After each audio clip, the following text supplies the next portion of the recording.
Picture this. 600,000 years ago, an entire continent sits empty.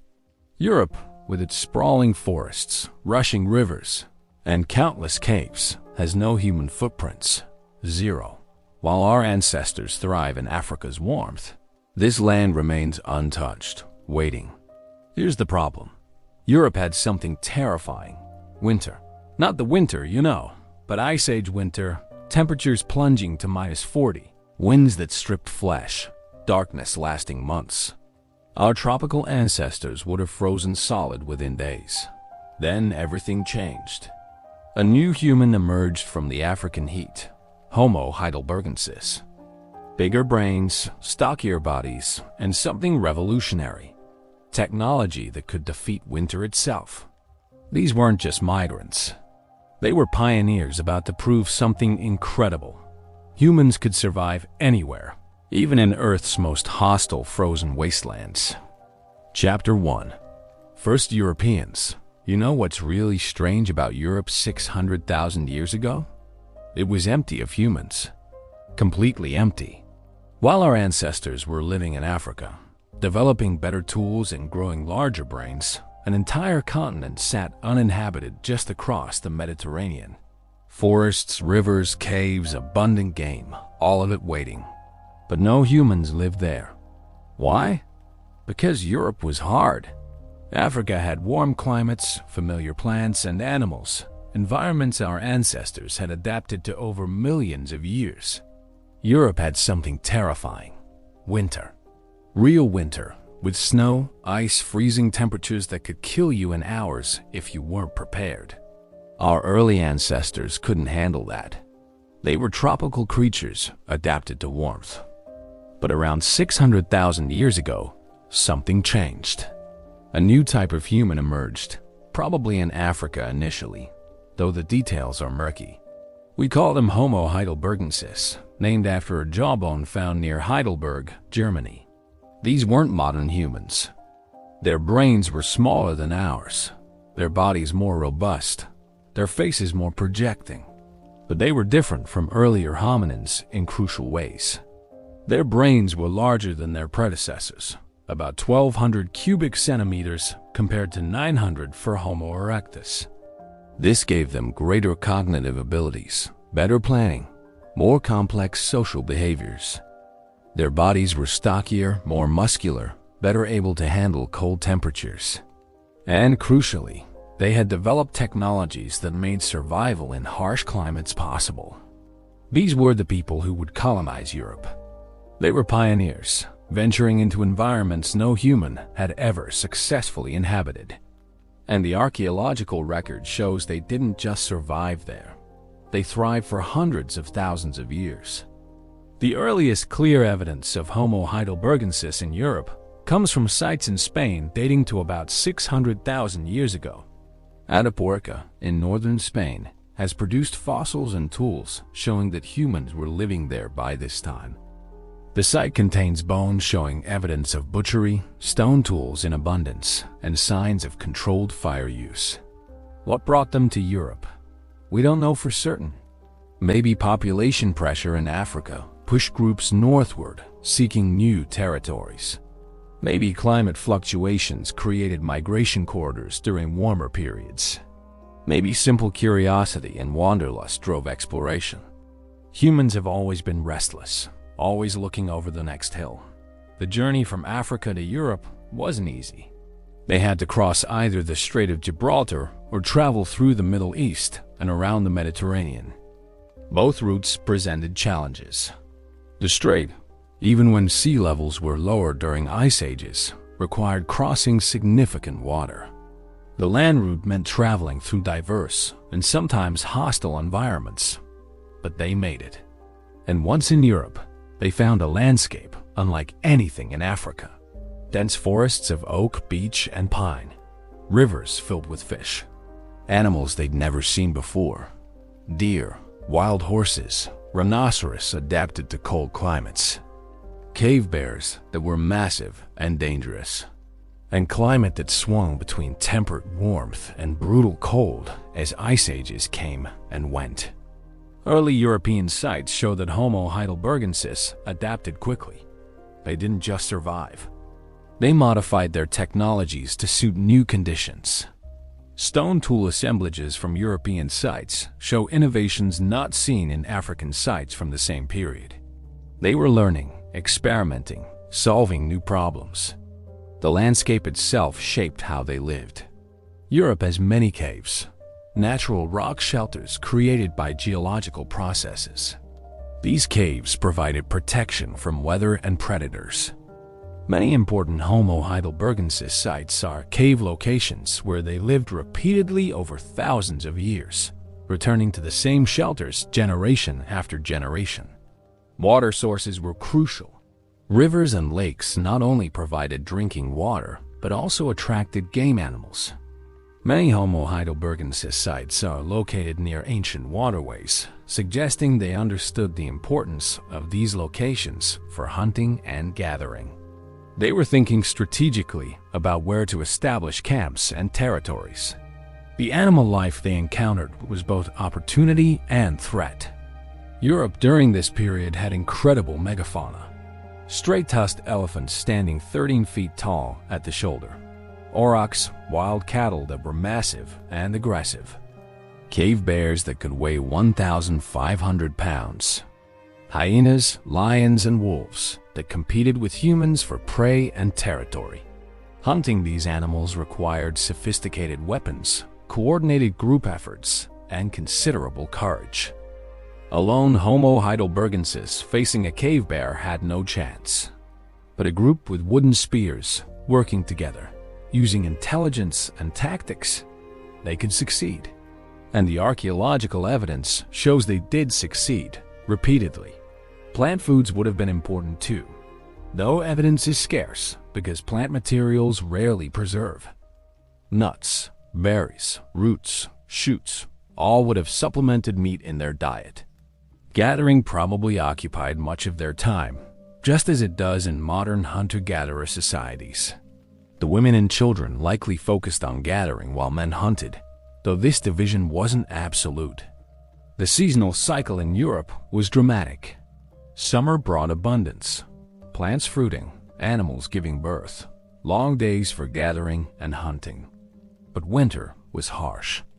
Plants died back, many animals migrated or hibernated, days were short and cold. Surviving winter required planning ahead, storing food, having adequate shelter, and maintaining fire. This seasonal challenge probably accelerated technological and social development. Groups that couldn't plan ahead, couldn't cooperate effectively, or couldn't maintain complex technologies died during harsh winters. Natural selection favored intelligence, foresight, and social cohesion. Europe was a crucible that forged these humans into more capable survivors. The fossil record from early European sites shows something interesting about their physical adaptation. Homo Heidelbergensis in Europe developed certain features that help with cold climate survival. Broader noses that warmed air before it reached the lungs. Stockier body proportions that reduce surface area relative to mass, conserving heat. These weren't dramatic changes, but over generations, they made survival easier. But physical adaptation was slow. Cultural adaptation, learning new behaviors, developing new technologies, sharing knowledge within groups, was much faster. This is where humans had a decisive advantage over other animals. A bear had to wait for evolution to adapt its fur. Humans could kill the bear, take its hide, and wear it for warmth immediately. The distribution of early Homo Heidelbergensis sites across Europe shows their expansion patterns. Spain and Italy first, where climates were milder. Then France, then Germany, then Britain during warm periods when it was connected to the continent by land. Eventually, they reached as far north as conditions permitted, always pushing the boundaries of where humans could survive. Each region presented unique challenges.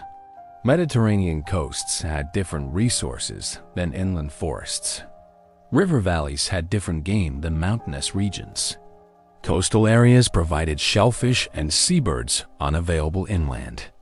Homo Heidelbergensis learned to exploit all these different environments, showing remarkable behavioral flexibility. The timescale of their European presence is staggering. From about 600,000 years ago until perhaps 200,000 years ago, Homo heidelbergensis was the dominant hominin in Europe. That's 400,000 years, longer than modern humans have existed as a species. During this time, they experienced multiple ice ages and warm periods, saw countless generations come and go, and accumulated vast amounts of knowledge about surviving in this demanding environment. Their population was never large by modern standards. Estimates suggest perhaps 10,000 to 30,000 individuals across all of Europe at any given time. Small groups, widely scattered, occasionally encountering each other for trade, conflict, or mate exchange. These small populations mean genetic diversity was limited, which probably contributed to their eventual disappearance. But during their heyday, Homo heidelbergensis was successful. They weren't struggling to survive. They were apex predators in their environments, sophisticated tool users, social creatures with complex group dynamics. They were humans in every way that mattered, even if they weren't anatomically modern. The question of language is fascinating and frustrating. Did they speak? Almost certainly they communicated in ways more sophisticated than simple grunts and gestures. Their brains were large enough for complex language. Their social coordination during hunts required communication, but we have no way to know what their language sounded like or how sophisticated it was. What we do know is that they were capable of learning, teaching, and cultural transmission. Stone tool-making techniques were passed from generation to generation, showing that they could teach complex skills. Knowledge about animal behavior, plant locations, seasonal patterns. All of this had to be shared for groups to survive. This requires substantial communication abilities. They also had to navigate social relationships. Who leads during hunts? How is meat distributed? Who mates with whom? How are conflicts resolved? All of these questions require social rules, which require communication to establish and maintain. Homo heidelbergensis groups weren't just collections of individuals. They were societies with structure, norms, and shared understanding. The caves where they lived tell stories. Layers of occupation showing repeated use over thousands of years. Stone tools in specific areas suggesting dedicated workspaces. Hearths showing fire use in central locations. Animal bones concentrated in certain areas, perhaps where butchering occurred. These patterns suggest organized use of space, which suggests organized thinking about how to live. As we trace their presence across Europe, from the earliest sites in Spain to later occupations in Central and Northern Europe, we see not just survival, but adaptation and success. These were the first Europeans, the pioneers who proved that humans could live outside the tropics, who demonstrated that intelligence and technology could overcome environmental challenges. Their story is one of courage, innovation, and perseverance. They faced a continent that had never known human presence, that was filled with dangers and challenges that could kill the unprepared without mercy. And they not only survived but thrived, establishing a presence that would last for hundreds of millennia. This is where the story of European humanity begins, with Homo heidelbergensis, the first true Europeans, roaming ancient landscapes that we can barely imagine today. Chapter 2. Ice Age. Let's talk about cold. Not the cold you experience when you forget your jacket. Not even the cold of a harsh winter day. We're talking about Ice Age cold. Temperatures that could drop to -40 degrees. Winds that cut through anything. Landscapes buried under ice sheets miles thick.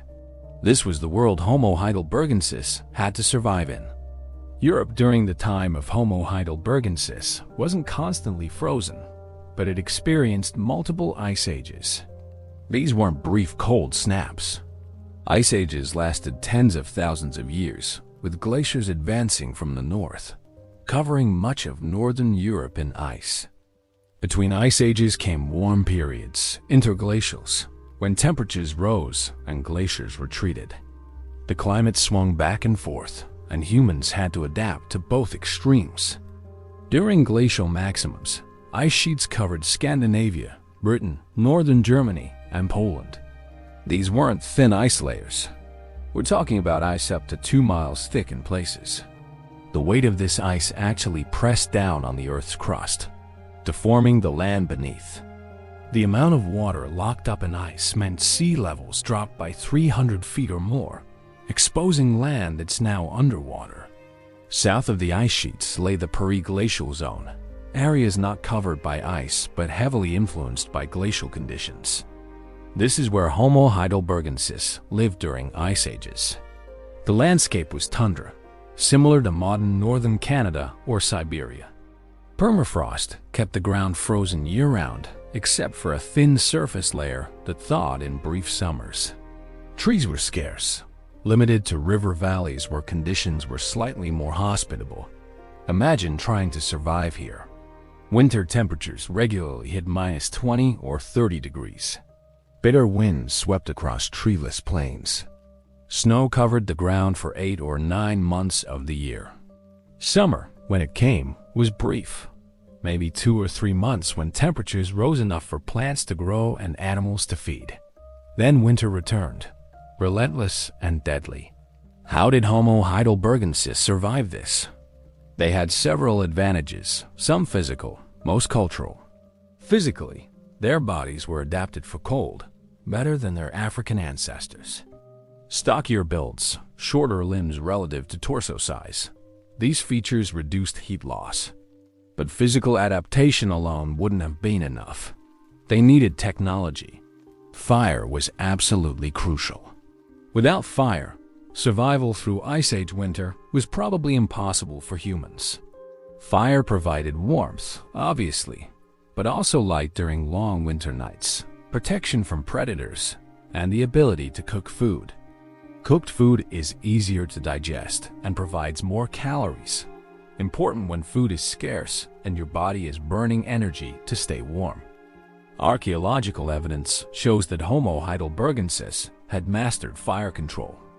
At sites across Europe, we find hearths, structured fire pits with stones arranged around them, charcoal layers showing repeated burning, and burned animal bones from cooking. These weren't accidental fires. These were deliberately built, maintained, and used fires.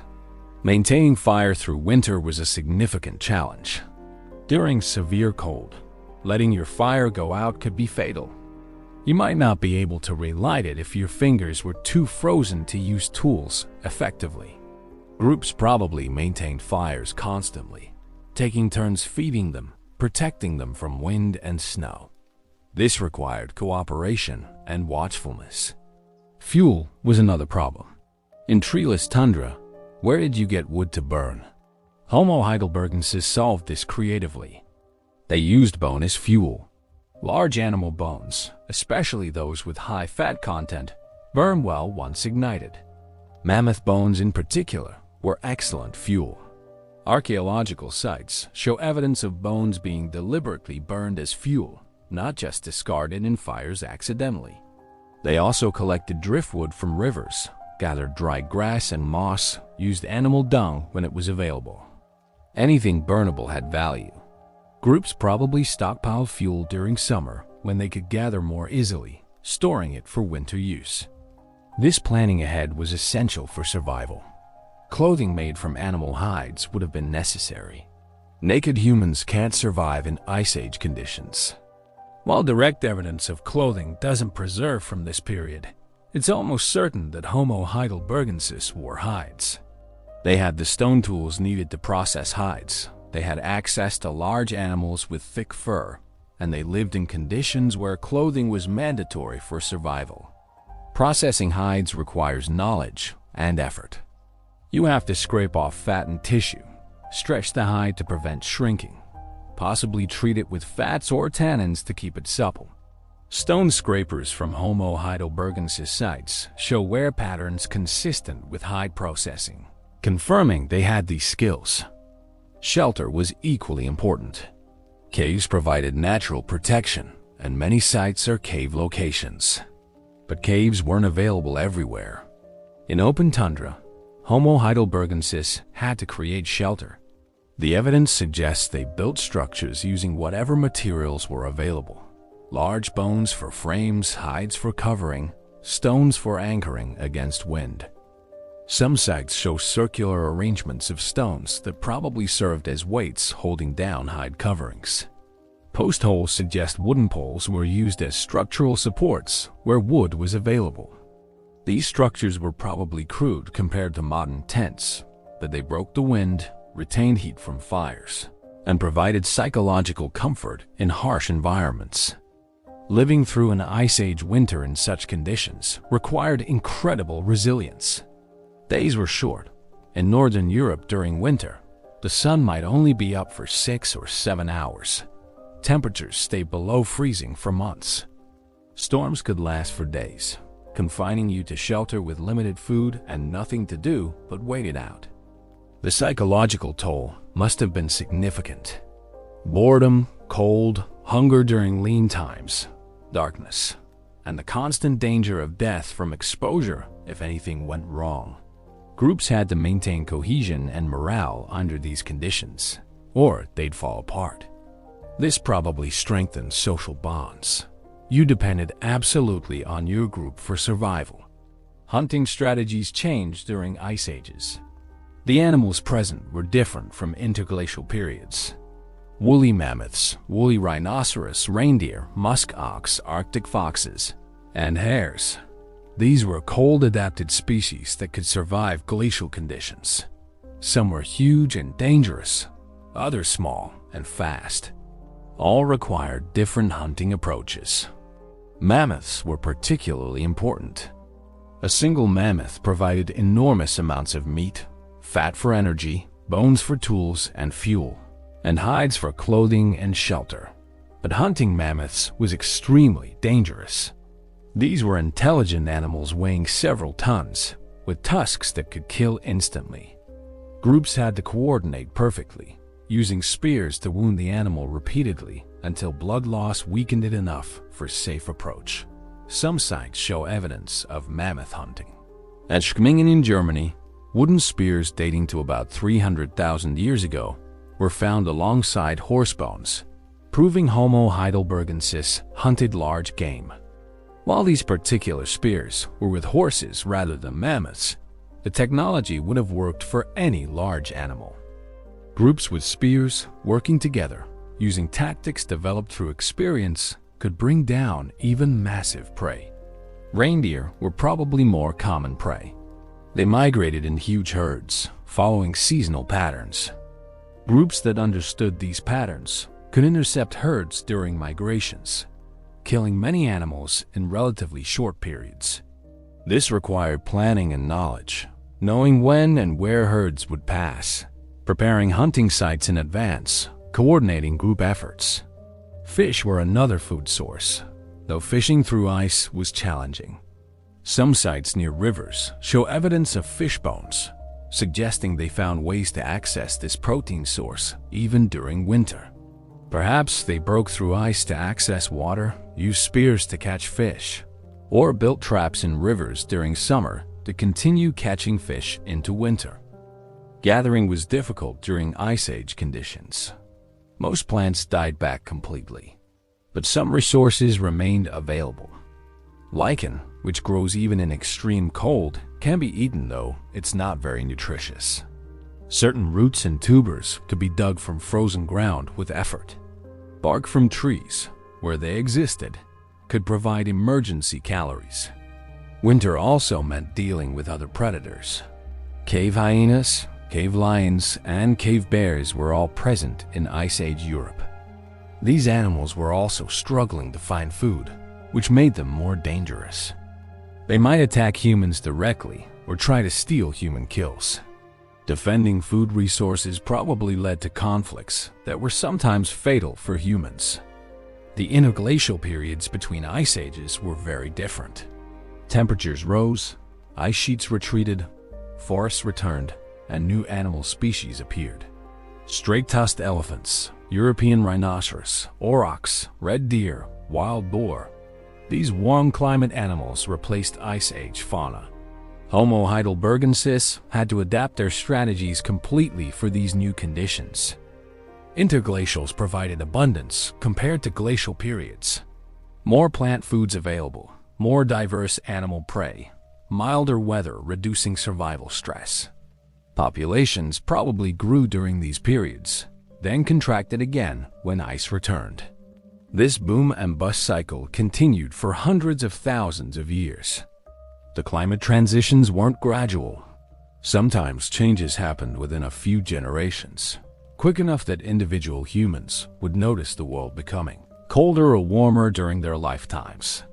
These rapid changes meant groups couldn't rely on strategies that worked for their grandparents. They had to stay flexible, adapt quickly, learn new approaches. This environmental variability probably accelerated cognitive development. Groups that could learn quickly, modify behaviors, and transmit new knowledge effectively survived better than rigid groups that couldn't adapt. Natural selection favored intelligence, cultural learning, and behavioral flexibility. The Ice Ages were harsh, but they shaped humans into more capable survivors. The archaeological record shows Homo Heidelbergensis persisting through multiple Ice Age cycles. They didn't just barely hang on during glacial periods. They continued hunting large game, maintained fire, occupied caves, and open sites. They were genuinely adapted to Ice Age life, not just enduring it, but living successfully. By the time the last interglacial period arrived around 130,000 years ago, Homo Heidelbergensis had been dealing with Ice Age cycles for hundreds of thousands of years. They developed deep knowledge about surviving in extreme conditions, technologies specifically suited to cold climates, and social structures that supported groups through harsh times. This experience with Ice Age survival would prove crucial for later human species. The Neanderthals, who evolved from or alongside Homo Heidelbergensis in Europe, inherited this cold climate adaptation. Later, modern humans entering Europe would face similar conditions and would need similar technologies and knowledge to survive. The Ice Ages tested Homo Heidelbergensis in ways that African environments never could. Fire had to be maintained constantly. Food had to be stored. Clothing had to be made and repaired. Shelter had to be secure. Any failure meant death. These challenges shaped them, selected for certain traits, and created populations that were hardened by the most extreme conditions Earth could throw at them. Chapter 3. Survival Strategies. Survival in Ice Age Europe wasn't about single brilliant innovations. It was about having a complete system of strategies that worked together, covering every basic need: food, water, warmth, shelter, and safety. Homo Heidelbergensis developed such a system through hundreds of thousands of years of trial and error, learning what worked and passing that knowledge to the next generation. Let's start with food acquisition, because in the end, everything comes down to calories. An adult human needs roughly 2,000 to 2,500 calories per day just to maintain body weight in moderate conditions. In Ice Age cold, where your body burns extra energy staying warm, you might need 3,000 to 4,000 calories daily. That's a lot of food, and getting it wasn't easy. Hunting provided the bulk of calories, probably. Meat is energy dense, especially fatty meat from large animals. A successful mammoth kill might provide tens of thousands of calories, enough to feed a group of 30 people for a week or more. But mammoth hunts were dangerous and didn't happen every day. Most hunting targeted smaller, more common prey. Reindeer, horses, and bison were probably the most regularly hunted animals. They were large enough to provide substantial meat, but numerous enough that finding them wasn't impossible. Hunting strategies varied by season and by prey type. Ambush hunting near water sources. Drive hunting using natural terrain features to trap animals. Pursuit hunting where groups chased prey until it tired. Homo Heidelbergensis used wooden spears as their primary hunting weapon. These spears, with fire-hardened points and sometimes stone tips, were effective for thrusting at close range or throwing at moderate distances. Experiments with replica spears show they could penetrate deeply enough to kill large animals, though not always immediately. Wounded prey had to be tracked until blood loss and exhaustion made them vulnerable. Tracking skills were crucial. Following wounded animals through snow, reading signs of where prey had passed, predicting where herds would move. All of this required detailed knowledge of animal behavior. The best hunters could reconstruct an animal's movements from minimal clues, allowing efficient interception rather than random searching. Cooperative hunting was essential for large game. A lone hunter facing a healthy adult mammoth or rhinoceros had no chance. But a coordinated group attacking from multiple directions, preventing the animal from focusing defense on any single attacker, could wound the animal repeatedly until it succumbed. This required communication, pre-planning, and trust in fellow hunters. Scavenging supplemented hunting. Large predators like lions or hyenas would kill prey, eat their fill, then leave. Homo Heidelbergensis could scavenge these kills, especially in winter when predators were more active and humans could track them to kills more easily. Sharp stone tools allowed quick processing before the original killers returned. Food preservation was vital. During summer and fall, when hunting was most successful, groups needed ways to preserve meat for winter. Freezing helped in cold climates. Meat could be stored in permafrost or buried in snow. Drying meat into something like jerky allowed long-term storage. Smoking over fires preserved meat while adding flavor and deterring insects. Fat was particularly valuable. Pure fat provides about 9 calories per gram compared to 4 for protein or carbohydrates. In cold climates where your body needs energy to stay warm, fat was crucial. Bone marrow, brain tissue, and organ meats high in fat were prized. Groups probably consumed these first during butchering, saving leaner meat for storage. Water acquisition seems simple. Just melt snow or ice. But in practice, this requires significant energy. Melting snow over a fire consumes fuel, and you need substantial snow to produce even modest amounts of water. Rivers and springs, where they remained unfrozen, were preferred water sources. Groups probably established camps near reliable water. Shelter construction varied by location and season. Cave sites provided natural protection that humans enhanced. Stone walls built across cave entrances created wind barriers. Fires near the back of caves radiated heat forward, warming the living space. Accumulated debris, animal bones, discarded tools, ash, gradually built up floors, raising living surfaces above cold stone. In open areas without caves, Homo Heidelbergensis built structures. The evidence is sparse because these structures were made from perishable materials, but some sites show circular arrangements of stones that probably held down hide coverings. Mammoth bones found in structured arrangements suggest they were used as framework elements, with hides stretched across them. These structures weren't elaborate. Imagine a low dome or tent-like framework, maybe 8 to 10 feet across, covered with several layers of hides. A central hearth provided heat and light. The structure broke wind and retained heat, making survival possible even when outside temperatures dropped dangerously low. Building and maintaining such shelters required group effort. Fire management deserves deeper attention. A fire isn't just lighting wood and watching it burn. Maintaining fire efficiently required understanding airflow, knowing which fuels burned hot versus long, managing coals for overnight burning, and protecting flames from wind and moisture. Homo Heidelbergensis had this knowledge deeply ingrained. Different fires served different purposes. A hot, bright fire for warmth and light on cold nights. A lower, smokier fire for meat preservation. A well-controlled fire for heating stones to use for cooking or boiling water.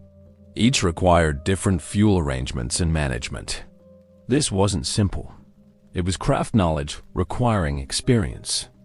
Starting fires from scratch was challenging without modern tools. Friction methods like hand drills or bow drills could work, but required appropriate materials and considerable effort. Fire plows, where a hardwood stick is rubbed in a groove in softwood, could generate embers. Fire from striking flint against pyrite produces sparks that can ignite tinder. All these methods required skill and the right conditions. More practical was maintaining fire continuously. If you never let your fire go out, you never have to restart it. Groups probably designated individuals to tend fires, adding fuel regularly, protecting the flames, ensuring coals remain viable overnight. Carrying fire when moving camp meant transporting coals in containers made from bark or hide, carefully preserved until a new fire could be established. Seasonal cycles dictated activity patterns. Summer and early fall were times of intensive gathering and hunting, building up food reserves for winter. Late fall meant final preparations, ensuring shelters were secure, fuel was stockpiled, preserved food was adequate. Winter was about conserving energy, venturing out to hunt only when necessary or when opportunities arose. Spring brought renewal, fresh plant foods appearing, animals giving birth providing vulnerable prey, weather moderating. Social cooperation underpinned all survival strategies. No individual could successfully survive Ice Age Europe alone. You needed others to hunt large game, maintain fires through night watches, care for children and elderly, share knowledge about resources and dangers.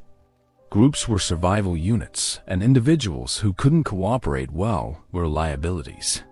Division of labor made groups more efficient.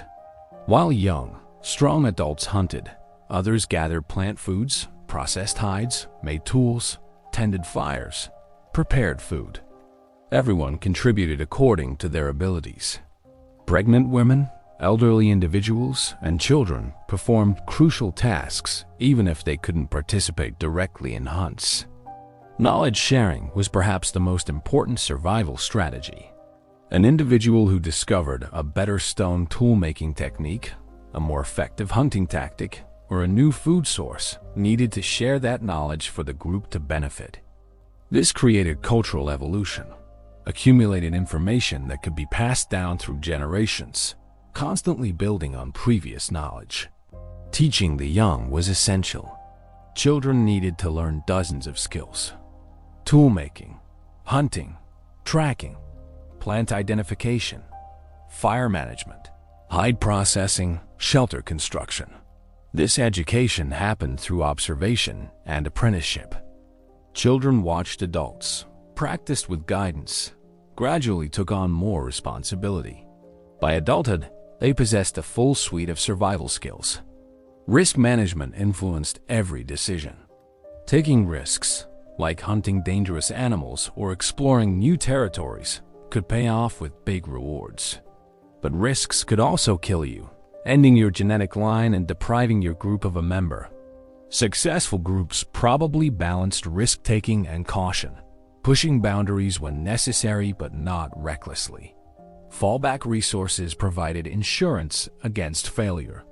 When hunting was unsuccessful, what could you eat? Bark, lichen, roots, stored fat.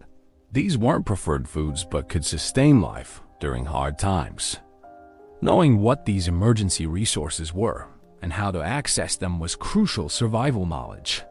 Conflict avoidance with other groups was generally preferable to fighting. Violence risked injury or death, weakened the group, and consumed energy better spent on survival. When groups encountered each other, they probably often chose avoidance or minimal interaction, unless there were good reasons for conflict or cooperation. But cooperation between groups could be advantageous. Exchanging information about game movements, sharing territories during abundant times, trading resources, or exchanging mates to prevent inbreeding. All of these required intergroup contact. These interactions probably happened at specific times and places, perhaps seasonal gathering points where multiple groups met. The survival strategies of Homo Heidelbergensis weren't instinctive. They were learned, cultural adaptations, that had to be actively maintained and transmitted. This makes their success even more impressive. They survived through knowledge and cooperation, not through biological adaptation alone. They were proving that human intelligence could overcome even the harshest environmental challenges. Chapter 4. Hunting Grounds. The landscape of Ice Age Europe was vast and varied. From the frozen tundra near the ice sheets to the temperate forests of the south, different regions offered different resources and required different strategies. Homo Heidelbergensis moved through these hunting grounds, following game, seeking resources, and establishing territories that they knew intimately. Let's explore what these hunting grounds actually looked like and how they were used. The periglacial regions, areas south of the ice sheets but still heavily influenced by glacial conditions, were dominated by cold steppe and tundra environments. Imagine rolling plains covered with low vegetation, grasses, sedges, dwarf shrubs, few trees except in protected river valleys. The horizon stretches endlessly, giving clear views of approaching prey or predators. These open landscapes favored certain hunting strategies. Herds of reindeer, horses, and bison grazed these plains in large numbers. They migrated seasonally, moving to follow fresh growth or escape harsh weather. Homo Heidelbergensis groups that understood these migration patterns could position themselves along routes where herds would pass, setting up kill sites where terrain gave hunters advantages. River valleys were particularly important hunting grounds. Rivers provided water year-round, attracted game animals, and often had trees that could be used for shelter or fuel. Many archaeological sites cluster along ancient river courses that are now dry or rerouted. These locations offered resources that made them worth returning to repeatedly over generations. One effective hunting strategy in these open environments was the drive. A group of hunters could spook a herd, causing them to stampede toward a predetermined location: a cliff edge, a narrow ravine, a bog where animals would become mired. Other hunters waited at these locations to finish off trapped or injured animals. This required detailed knowledge of terrain and animal behavior. Ambush hunting worked in areas with more complex terrain. Near river crossings where animals were forced to follow specific paths or in narrow passes between hills, hunters could wait hidden and attack when prey came close. Wooden spears thrown from concealment could wound animals before they realized they were under attack, giving hunters crucial advantages. Forested regions, more common during warm interglacial periods, required different approaches. Dense vegetation limited visibility and made coordinated large-scale hunts difficult. Here, hunting was more often small groups or individuals pursuing prey through the forest, using stealth and tracking skills rather than open coordination. Forest game was different too. Red deer, roe deer, wild boar, aurochs. These animals used trees for protection, could disappear quickly into thick vegetation, and were generally more solitary or in smaller groups than the huge herds of open tundra. Hunters needed patience, excellent tracking, and the ability to move silently through undergrowth. Caves and rock shelters, common in limestone regions, served as base camps. From these locations, hunting parties could venture into surrounding territories and return with kills. The stability of these home bases allowed groups to learn their territories intimately, where game congregated. At different seasons, where water sources were, where dangerous predators denned, where useful stone for tools could be quarried. Territorial knowledge was vital. A group that had lived in an area for generations knew everything about it. They could read the landscape, anticipate where game would be, identify subtle signs of environmental changes. This knowledge gave them enormous advantages over groups unfamiliar with the territory. Different seasons meant different hunting grounds. During summer, groups might range widely, following game herds, exploring new areas, and taking advantage of abundant resources. Winter restricted movement. Deep snow made travel difficult. Cold temperatures made long expeditions dangerous, and groups stayed closer to sheltered base camps. Some sites show evidence of seasonal occupation. Stone tools and animal bones indicate humans were present, but the specific prey species and the patterns of tool use suggest these were warm weather camps. Other sites show year-round occupation, deeper deposits, more diverse artifacts, and evidence of activities like tool making and hide processing that suggest permanent or semi-permanent residence. The concept of territory is important. Homo Heidelbergensis groups probably had core areas they considered theirs, regions where they hunted regularly, knew the resources intimately, and would defend against intruders if necessary. The boundaries might have been flexible, expanding or contracting based on season, population, and resource availability. Territorial conflicts probably occurred. When two groups wanted the same hunting grounds, especially productive areas like river valleys with abundant game, violence could result. The skeletal evidence from some sites shows injuries consistent with interpersonal violence, though determining whether these were conflicts within groups or between groups is difficult. But cooperation between groups was also possible. During times of abundance, allowing neighboring groups to hunt in your territory costs little and builds relationships that might be valuable later. During scarcity, sharing information about where game can be found helps everyone survive. These calculations probably influenced how territorial Homo Heidelbergensis groups were. Long-distance movement was limited by practical constraints. Carrying everything you need, tools, weapons, food, children, restricts how far you can travel. Groups probably had ranges of maybe 50 to 100 miles that they used regularly, with occasional longer movements for special purposes like acquiring specific stone types for tools or finding mates. Stone sources were significant landscape features. Good flint, chert, or obsidian for tool making wasn't available everywhere. Groups traveled to known quarry sites to collect raw materials, sometimes bringing back substantial quantities to last months or years. The distribution of stone tools made from specific rock types tells archaeologists about movement patterns and possibly trade networks. Coastal areas during lower sea levels of ice ages offered different hunting grounds. Exposed continental shelves provided new territories, often with rich resources. Shorelines attracted waterfowl, seals, and fish. Shellfish beds provided reliable, if not particularly energy-dense food. Groups that adapted to coastal living developed specialized strategies for these environments. Mountainous regions presented unique challenges and opportunities. Steep terrain made hunting difficult but also channeled game along predictable routes. Alpine meadows provided summer grazing for animals. Mountain passes served as migration corridors. Groups living in or near mountains needed specialized knowledge about navigating this vertical landscape. The diversity of hunting grounds across Europe meant that Homo Heidelbergensis populations weren't homogeneous. Groups in different regions developed different strategies, tools, and cultures adapted to local conditions. This regional variation shows in archaeological assemblages.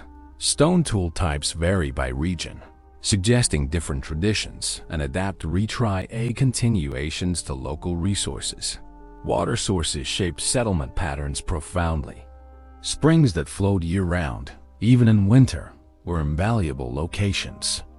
Lakes that didn't freeze completely provided fishing opportunities and attracted waterfowl. Groups established camps near these reliable water sources and organized hunting expeditions radiating outward from these bases. The concept of a hunting territory wasn't static. During abundant years, when game was plentiful, territories could be smaller. Groups didn't need to range as far to find adequate food.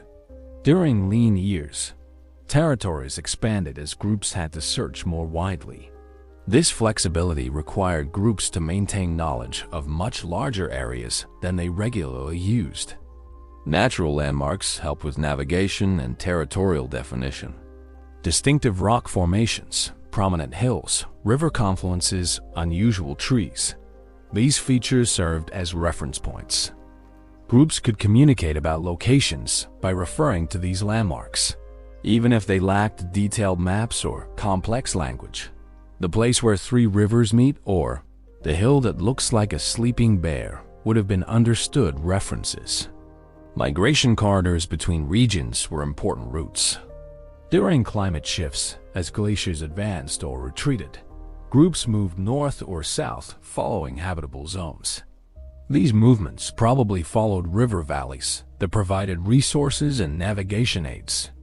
Over thousands of years, certain routes became traditional pathways repeatedly used by multiple generations. The carrying capacity of different hunting grounds varied enormously. Rich river valleys might support a group of 30 to 40 people year-round. Harsh tundra environments might barely sustain 10 to 15. This meant population densities varied regionally, with groups in favorable areas having more members and possibly better nutrition and health. Seasonal gathering points might have existed where multiple groups came together. These could have been locations with superabundant but seasonal resources. Salmon runs in rivers, caribou migration bottlenecks, areas where particular plant foods were especially abundant. These gatherings served multiple purposes: harvesting resources efficiently, exchanging information, finding mates outside one's immediate group, and maintaining social bonds. Children grew up learning their group's hunting grounds intimately. By the time they reached adulthood, they could navigate their territory in any weather, knew where to find resources in different seasons, understood animal behavior patterns, and could read landscape features to predict where game would be. This deep knowledge was survival insurance.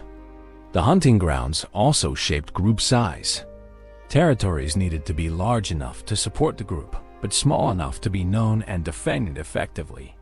This probably limited group sizes to between 20 and 50 individuals typically. Larger groups would have needed impractically large territories. Smaller groups would have struggled with hunting coordination and defense. Evidence from kill sites shows that Homo Heidelbergensis sometimes killed many more animals than they could immediately consume. At some locations, bones from dozens of horses or reindeer suggest mass kills where herds were driven over cliffs or into traps. The meat from these kills would have been processed quickly, with some eaten fresh and the rest preserved for later use. These mass kill events required specific conditions: migrating herds passing through terrain that allowed drive hunting, enough people to execute the drive, and favorable weather for meat preservation. They probably didn't happen often, but when they did, they provided food security for weeks or months. The relationship between Homo Heidelbergensis and their hunting grounds was intimate and reciprocal. They shaped the landscape through their presence. Repeatedly burning certain areas might have maintained open meadows. Hunting pressure influenced prey population distributions, and their camps created refuse concentrations that enriched soil. The landscape, in turn, shaped them, determining what resources were available, what strategies worked, and what knowledge was necessary. Modern hunter-gatherers provide some insight into how prehistoric groups might have related to their territories. Many describe their lands in terms of relationships and stories rather than abstract geography. Specific locations have significance beyond just resources. They're where important events happened, where ancestors lived, where the spirits are strong. Homo Heidelbergensis might have had similar emotional and cultural connections to their hunting grounds. The archaeological record shows that some locations were used repeatedly over thousands or even tens of thousands of years. The same caves show occupation layers stacked one atop another, each representing a period when humans lived there, separated by abandonment periods. This suggests that knowledge of good locations persisted across many generations, passed down as valuable cultural information. Hunting grounds weren't just about maximizing calorie extraction. They were homelands, territories imbued with meaning, landscapes that held memories and identity. Groups probably felt deep connections to the places where they lived, hunted, and raised children. This psychological dimension made territories worth defending and encouraged the transmission of detailed knowledge to ensure future generations could continue living there. As climate changed and ice sheets advanced or retreated, hunting grounds shifted. Groups either moved with their familiar environments or stayed in place and adapted to new conditions. Both strategies appear in the archaeological record. Some lineages seem to have migrated while others remained in specific regions through climate transitions, changing their strategies as environments changed around them. The success of Homo Heidelbergensis in Europe for hundreds of thousands of years testifies to their mastery of diverse hunting grounds.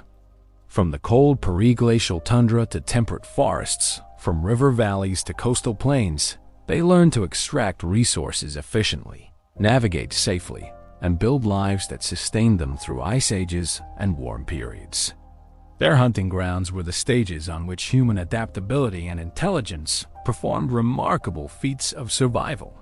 Chapter 5. Toolmasters. If you found a Homo Heidelbergensis stone tool and a modern replica side by side, you might struggle to tell them apart. These people were true craftsmen, creating tools with precision, symmetry, and attention to detail that reveal sophisticated understanding of materials and techniques. Let's explore the technology that sustained them for hundreds of thousands of years. The signature tool of Homo Heidelbergensis was the hand axe, though calling it an axe is somewhat misleading. These weren't hafted tools with handles like modern axes. They were large, teardrop-shaped stone implements held directly in the hand, with sharp edges running around the perimeter and a pointed tip. They were multi-purpose tools used for butchering, woodworking, digging, and possibly as weapons. Creating a hand axe required real skill. You started with a suitable piece of stone, often flint, chert, or quartzite, and visualized the finished tool within the raw material. Then, using a hammerstone, you removed flakes systematically from both sides, working around the edge, carefully controlling each strike to remove flakes of the right size and shape. The goal was creating a symmetrical, sharp-edged tool. Symmetry was important. Many hand axes are remarkably symmetrical, far more than function alone would require. Why did Homo Heidelbergensis put effort into making beautiful, balanced tools? Some researchers argue that symmetry demonstrated skill, serving as honest signals of intelligence and patience that might attract mates. Others suggest that making symmetrical tools helped develop cognitive abilities, or that symmetry simply emerged naturally from efficient flaking techniques. The size of hand axes varied considerably. Some were massive, 8 or 10 inches long, weighing several pounds. Others were much smaller, palm-sized tools for finer work. This variation suggests different tools for different purposes, or perhaps different preferences among individuals and groups. Beyond hand axes, Homo Heidelbergensis made numerous other stone tool types. Flakes struck from cores could be used directly as cutting tools. Scrapers for processing hides had steep edges for scraping fat and tissue from skins. Points for spears were carefully shaped for penetration. Each tool type represented specific design considerations and manufacturing techniques. The Level technique, developed during this period, represented a major innovation. Instead of simply striking flakes off a stone core randomly, the Levallois method involved carefully preparing the core surface with preliminary flaking, then striking a single blow that detached a large predetermined flake of specific shape and size. This prepared core technique was sophisticated and required planning multiple steps ahead. Why does this matter? Because it shows complex sequential thinking.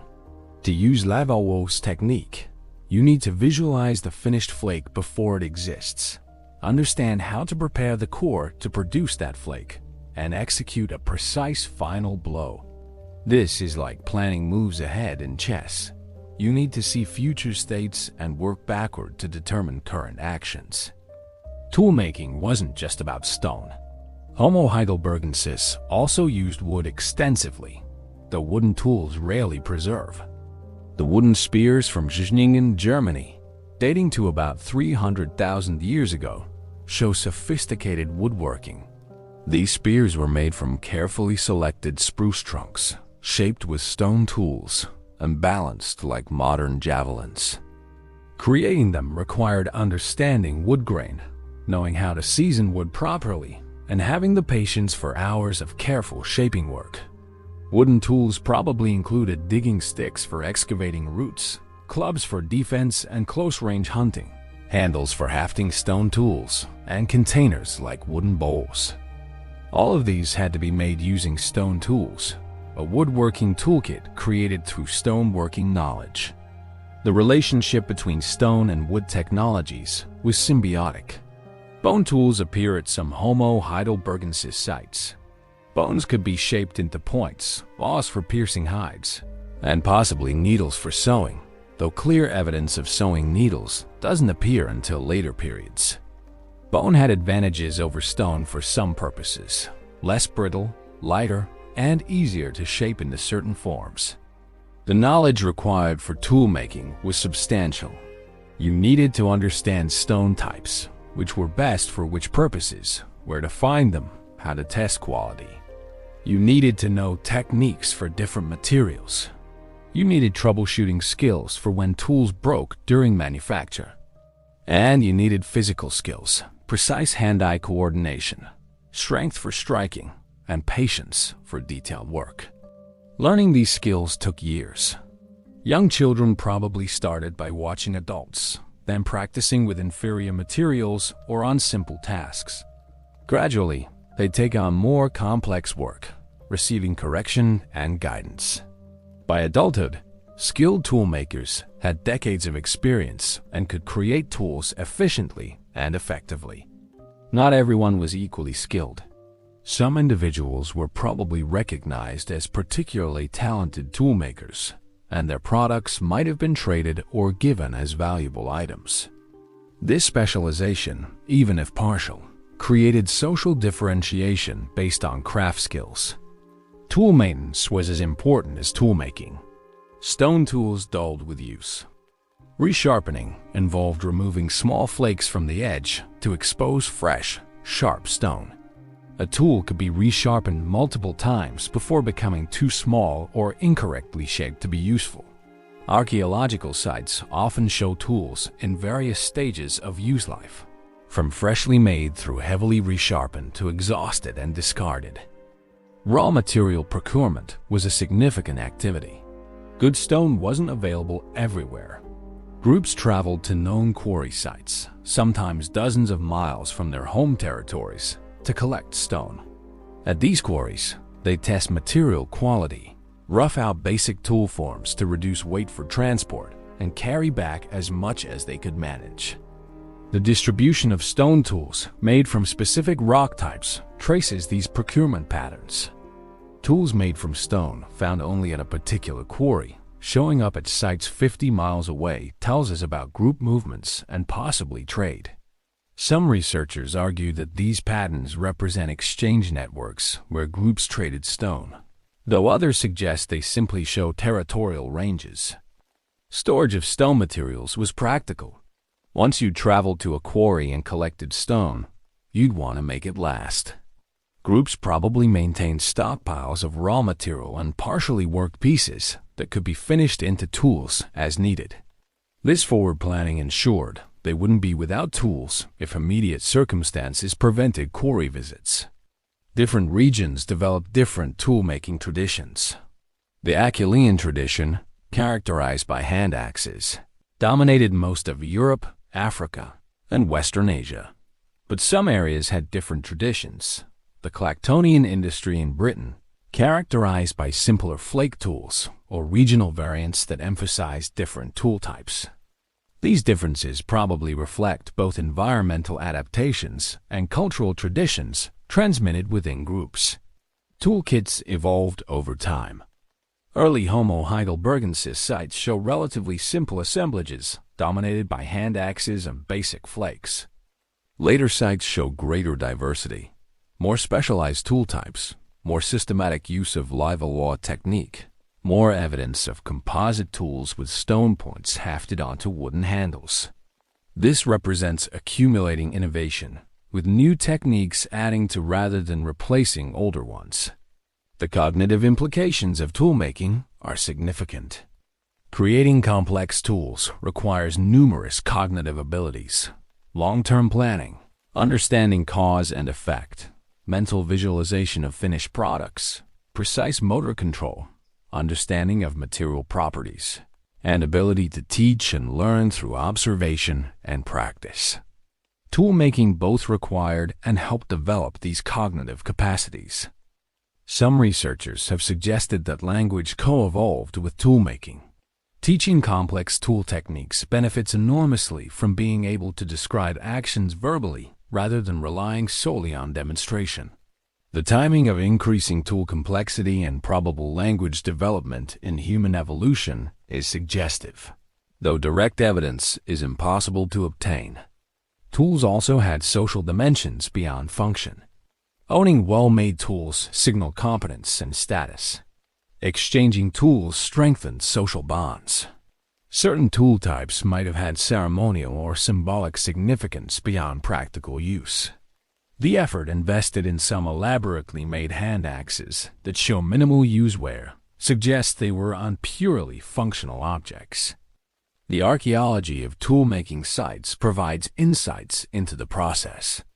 At some locations, concentrations of stone flakes, partially worked cores, and broken tools show where intensive tool-making occurred. These might have been quarry sites where tools were roughed out, base camps where tool maintenance was regular work, or specialized workshops where skilled crafters worked. Experimental archaeology has revealed much about how Homo Heidelbergensis tools were made and used. Modern flint knappers can recreate ancient tools, learning the techniques through practice. Wear analysis on replica tools used for different purposes shows characteristic patterns that can be matched to archaeological specimens, revealing what ancient tools were used for. These experiments show that making a good hand axe takes hours even for experienced modern practitioners. For Homo Heidelbergensis, who learned these skills from childhood and practiced throughout their lives, toolmaking was probably faster, but still represented significant time investment. A complex tool might require several hours of focused work spread across days. The durability of stone tools meant they often outlasted their makers.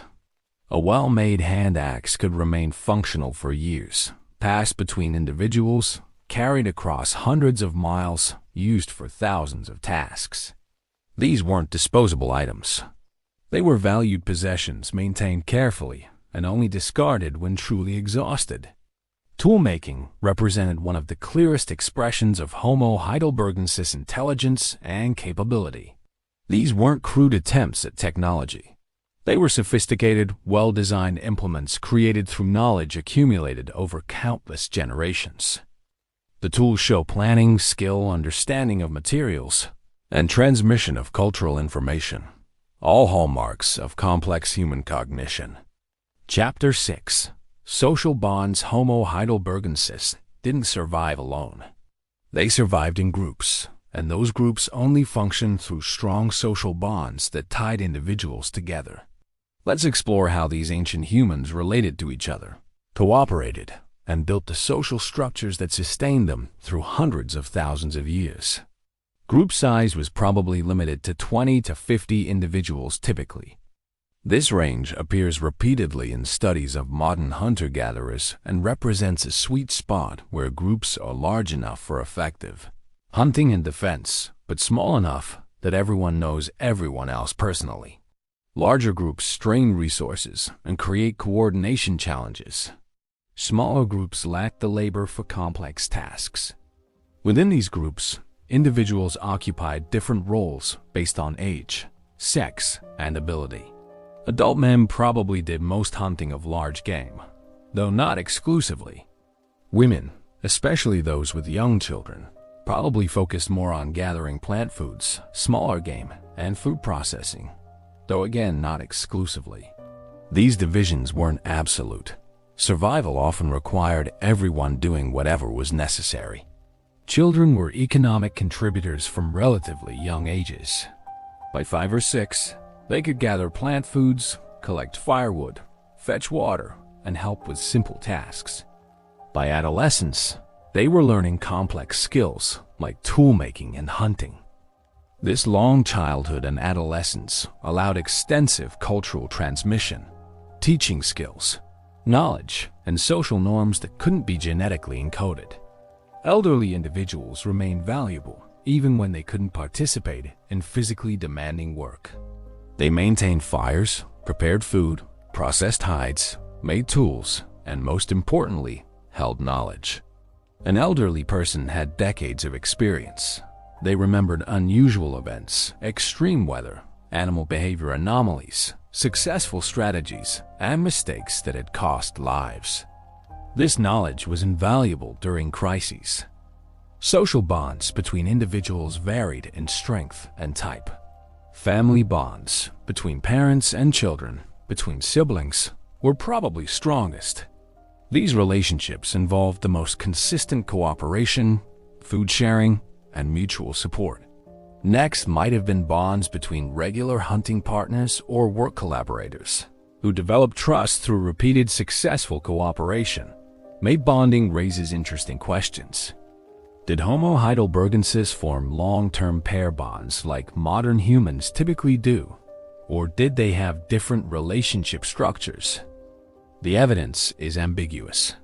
Human pair bonding probably has deep evolutionary roots, suggesting it existed in Homo Heidelbergensis. But we can't know for certain how relationships were structured in these ancient groups. Conflict within groups was inevitable. Disputes over food distribution, mate access, status, or simple personality clashes had to occur. How were these conflicts managed? Without complex language for mediation, groups probably relied on dominance hierarchies, physical contests, coalition building, and occasionally expulsion of problematic individuals. Violence within groups probably happened, but was likely rare since it weakened the entire group. Leadership probably existed, but wasn't formalized. Individuals with demonstrated skill in hunting, unusual intelligence, or successful decision-making records would naturally gain influence. Others would defer to their judgment, especially in areas of their expertise. But this leadership was probably contextual and fluid rather than permanent authority. Coalition formation was important for group dynamics. Individuals formed alliances. I'll support you in disputes if you support me. That shaped power relationships. These coalitions could protect lower-status individuals from higher-status aggressors, help ambitious individuals challenge established leaders, or maintain stability through balance of power dynamics. Reciprocity was fundamental to social bonds. Food sharing wasn't altruistic. It was reciprocal exchange spread over time. I share meat from my successful hunt today, expecting you'll share when your hunt succeeds. This created networks of obligation and mutual support that strengthened group cohesion. Individuals who didn't reciprocate appropriately would find themselves socially isolated. Childcare was probably communal to some degree. While mothers had primary responsibility for infants, other group members, fathers, grandparents, siblings, aunts, and uncles likely helped with childcare. This cooperative breeding allowed women to gather food more effectively and improved infant survival by ensuring constant supervision and care. Communication was crucial for social bonding, though we don't know how sophisticated their language was. At minimum, Homo Heidelbergensis needed to coordinate hunts, share information about resources and dangers, teach skills, and negotiate social relationships. This required communication more complex than simple grunts and gestures, but perhaps less elaborate than modern human language. Emotional bonds shouldn't be underestimated. Homo Heidelbergensis were not emotionless survival machines. They probably felt affection for family members, friendship for companions, loyalty to groups, and grief when loved ones died. These emotions weren't weaknesses. They were social glue that made cooperation possible and motivated individuals to make personal sacrifices for group benefit. Play probably served social functions beyond just recreation. Play fighting taught combat skills while establishing dominance relationships. Playful throwing practice developed hunting skills while building bonds between participants. Games involving turn-taking or cooperation reinforced social norms and trust. Children and even adults engaging in play strengthened relationships while practicing important skills. Gift-giving or sharing of valued items strengthened relationships.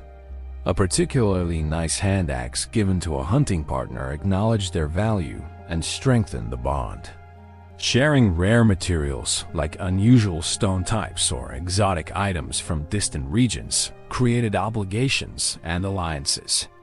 These exchanges weren't purely economic, they were social investments. Grooming behavior, which is central to primate social bonding, was probably important for Homo Heidelbergensis. Picking insects from hair, removing thorns, tending wounds, these activities required intimate contact and built trust. They also had practical hygiene benefits, but their social significance was probably more important.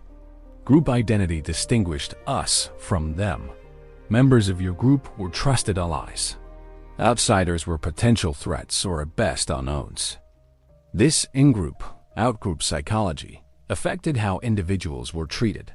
Cooperation within the group was essential. Cooperation with outsiders was possible, but more cautious and conditional. Rituals probably existed, though archaeological evidence is limited. Burying the dead, which appears later in the archaeological record but might have earlier origins, represents ritualistic behavior. Repeated patterns in tool-making or camp layouts might reflect tradition more than function, suggesting cultural practices that strengthen group identity and transmitted values. Conflict resolution mechanisms were necessary. When two individuals disputed, how was it settled?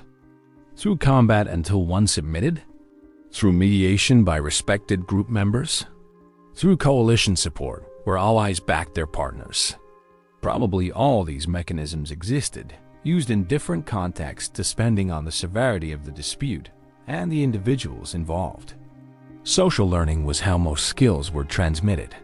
Young individuals learned by watching skilled performers, then practicing under supervision. This observational learning required attention, memory, and ability to translate observed actions into personal performance. It also required social contexts where learning was encouraged and mistakes were tolerated. Status hierarchies existed, but their nature is debated. Were they based primarily on physical dominance like many primate societies?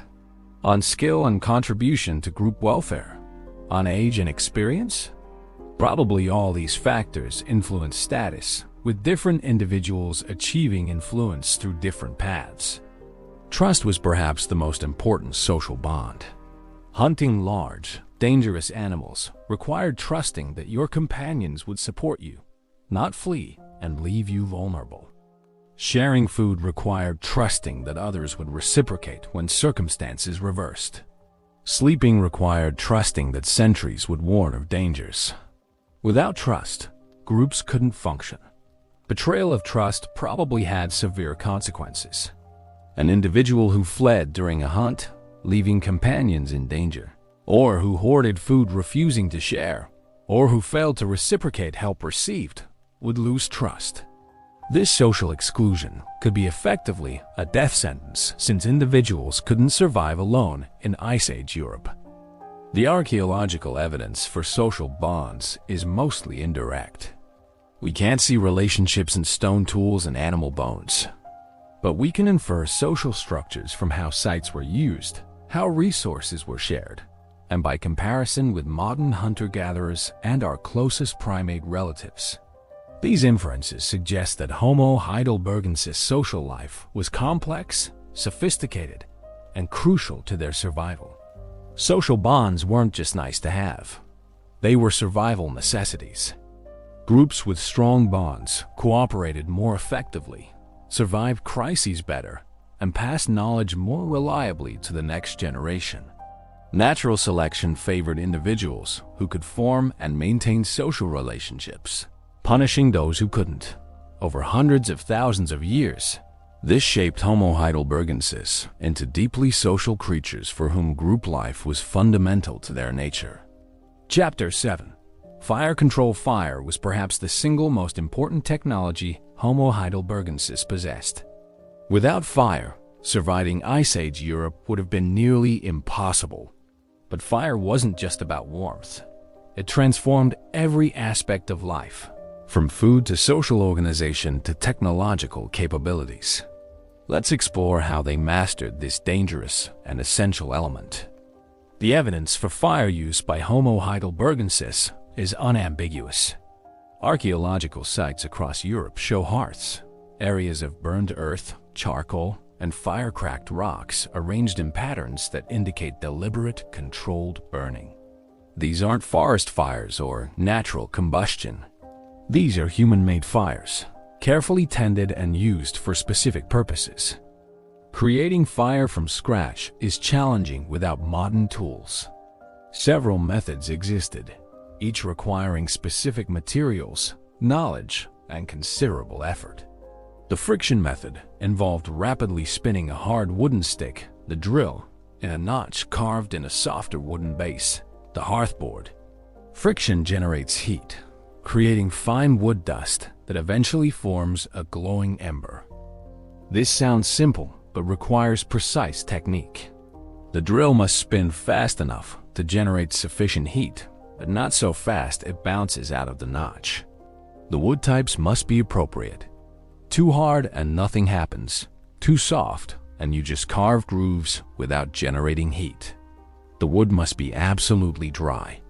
You need proper tinder ready to receive the ember once it forms. A skilled person can create fire this way in perhaps 5 to 10 minutes. An unskilled person might work for hours without success. The bow drill method uses a wooden bow to spin the drill rather than hands alone, making the process faster and less exhausting. But it requires making a bow, which requires cordage, which requires processing plant fibers or animal sinew. More complex technology building on previous innovations. Fire plow is another friction method, where a hardwood stick is rubbed vigorously in a groove carved in a softwood base. The friction creates fine dust that accumulates at the groove's end and eventually forms an ember. This method works, but is physically demanding and requires the right wood combinations. Strike a light using flint and pyrite or marcasite can create sparks that ignite tinder. When struck together correctly, these materials produce hot sparks. If your tinder is properly prepared, absolutely dry, fluffy plant material, perhaps charred cloth that catches sparks easily, you can coax these sparks into sustained combustion. This method is faster than friction methods, but requires finding pyrite, which isn't available everywhere. The reality is that making fire from scratch was difficult and time-consuming. The more practical solution was never letting your fire go out. Maintain constant fire, and you never need to restart it. This strategy appears to have been common. Archaeological sites show evidence of repeated, long-term fire use in the same hearths, suggesting fires were maintained continuously. Transporting fire when moving camp meant carrying coals in containers. Pieces of bark, leather pouches filled with moss and embers, or hollow horns could hold smoldering materials. These containers had to allow enough air for combustion to continue, but not enough to create flames. Managing this was skilled work, and losing fire during transport was probably common and serious. Once fire was established, maintaining it required constant attention. Wood burns relatively quickly. Keeping fire going overnight meant either staying awake to add fuel periodically or banking the fire. Covering coals with ash and positioning logs so they deburned slowly, allowing the fire to survive until morning when it could be revived. Different fires served different purposes. A hot, bright fire with plenty of flames provided maximum warmth and light but consumed fuel rapidly. A lower, smokier fire was better for preserving meat. The smoke discouraged insects and bacteria while slowly drying the meat. Cooking fires needed consistent, moderate heat rather than high flames. Coal beds provided steady heat for specific tasks like heating stones or warming sleeping areas. Fuel management was critical in environments with limited wood. Homo Heidelbergensis used diverse fuel sources: wood when available, bone, especially mammoth bones with high fat content, dried dung, dried moss, and grass. Each fuel type burned differently. Bones provided long-lasting heat, but were hard to ignite, requiring an established wood fire first. Dung burned cooler, but was often readily available. Grass burned quickly, useful for quick heat, but impractical for sustained fires. Collecting fuel was constant work. A group of 30 people keeping fires burning through an Ice Age winter needed enormous amounts of fuel. This meant parties regularly venturing out to collect whatever burnable materials they could find, stockpiling it near shelters for use during storms when collecting was impossible. Fire allowed cooking, which revolutionized human nutrition. Raw meat is harder to chew, digest, and extract nutrients from. Cooked meat is more easily digested, providing more usable calories for the same amount of food. For Homo Heidelbergensis, with their large, energy-hungry brains, this efficiency was crucial. Cooking also made some otherwise inedible or toxic foods safe. Certain plants contain toxins that heat breaks down. Tough roots become edible when cooked. The range of available foods expanded through cooking, providing dietary diversity and fallback resources during lean times. Beyond nutrition, fire provided protection. Most predators fear fire instinctively. A well-maintained fire at the cave entrance or around a camp perimeter kept cave bears, hyenas, lions, and wolves at bay. This allowed Homo Heidelbergensis to sleep more safely, reducing the need for constant vigilance and allowing more restful sleep. Light was another crucial benefit. Natural human vision isn't great in darkness. Fire extended the useful day, allowing activities to continue after sunset. Tool-making, food preparation, social interaction, all can happen around fires during long winter nights. This extended activity time provided more opportunities for skill development, teaching, and social bonding. Fire also enabled technological innovations. Heat-treating wood to harden spear points required controlled fire. Creating birch bark pitch adhesive for hafting stone tools required heating birch bark to specific temperatures. Working some types of stone was easier after heat treatment changed their flaking properties. Fire was a tool for making other tools. The social dynamics around fire were significant. Fires created gathering points where groups assembled. Sitting around fires encouraged conversation, storytelling, and social bonding. The warmth and light created comfortable, secure spaces that fostered group cohesion. Fire was literally and figuratively central to community life. Control of fire also meant managing its dangers. Uncontrolled fire could spread to living spaces, consume stored food or materials, or cause severe burns. Teaching fire safety, keeping children away from flames, maintaining safe distances, properly extinguishing fires before abandoning camps was essential knowledge transmitted culturally. Different individuals probably had different relationships with fire. Some might have been particularly skilled at fire making or maintenance, recognized for these abilities. Young children were probably kept away from direct fire tending until old enough to understand dangers. Elderly individuals who couldn't participate in hunting might have specialized in fire maintenance, a crucial role they could perform effectively. The psychological impact of fire shouldn't be underestimated. Sitting by a warm fire on a freezing night, with darkness and cold kept at bay, with companions nearby and the smell of cooking meat, this created feelings of safety, comfort, and home. Fire made harsh environments psychologically tolerable, not just physically survivable. Fire use probably influenced sleep patterns. Without artificial light, humans tend to sleep more in winter. There's simply less to do in darkness. But fire allowed activities to extend into evening hours, potentially fragmenting sleep into multiple periods rather than one long night's sleep. This might have created social time during night-wake periods. The archaeological evidence shows that fire use became more sophisticated over time. Early Homo Heidelbergensis sites show simpler hearths, just burned areas without much structure. Later sites show stone-lined fire pits, deliberately positioned for optimal heat distribution, with evidence of specialized areas for different fire-related activities. Some hearths show repeated burning over thousands of years, with successive fire layers stacked in the same location.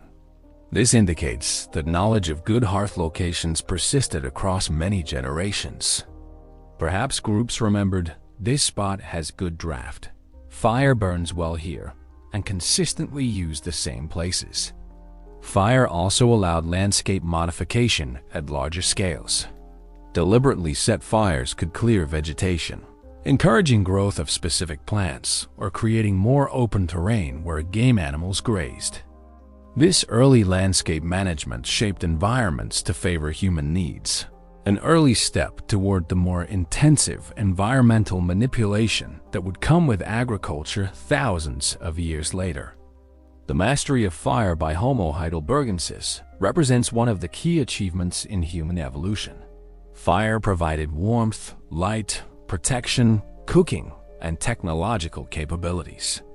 It shaped social life, enabled survival in extreme climates, and influenced cognitive development through the complex skills required to make, maintain, and use it effectively. Without fire, Homo Heidelbergensis couldn't have succeeded in Europe. With fire, they thrived for hundreds of thousands of years. Chapter 8. Shelter building. The landscape of Ice Age Europe didn't offer unlimited natural shelter. Caves existed in some regions, but much of the territory was open steppe or tundra, with no rock shelters at all. Homo Heidelbergensis couldn't always rely on finding natural protection. They had to create their own. Let's explore how they built shelters that protected them from lethal cold. Caves, where available, were prized locations. A deep cave provided protection from wind, rain, snow, and extreme temperature fluctuations. The temperature deep in a cave stays relatively constant year-round, cold in summer, but significantly warmer than outside during winter. This moderation made survival easier. But caves presented their own challenges. They were already occupied by cave bears, hyenas, or other predators who also valued shelter. Evicting these dangerous tenants required group coordination and weapons. Evidence from some cave sites shows that humans and cave bears alternated occupation, perhaps humans using caves when bears were hibernating or otherwise absent, abandoning them when bears returned. Caves also required modification to maximize their usefulness. Building stone walls across entrances created windbreaks while still allowing smoke from fires to escape. These walls weren't elaborate masonry, just piles of rocks stacked to waist height or so, enough to deflect wind and prevent snow from blowing in. Some sites show evidence of these constructions. Hearth placement in caves mattered. Too near the entrance and wind made fires difficult to maintain. Too deep and smoke became problematic. The optimal spot was usually in a central area where heat could radiate effectively while draft conditions allowed smoke to escape. Repeated use of the same hearth locations suggests groups understood these principles. Floor surfaces in caves gradually accumulated debris, ash from fires, bone fragments from meals, broken tools, general refuse.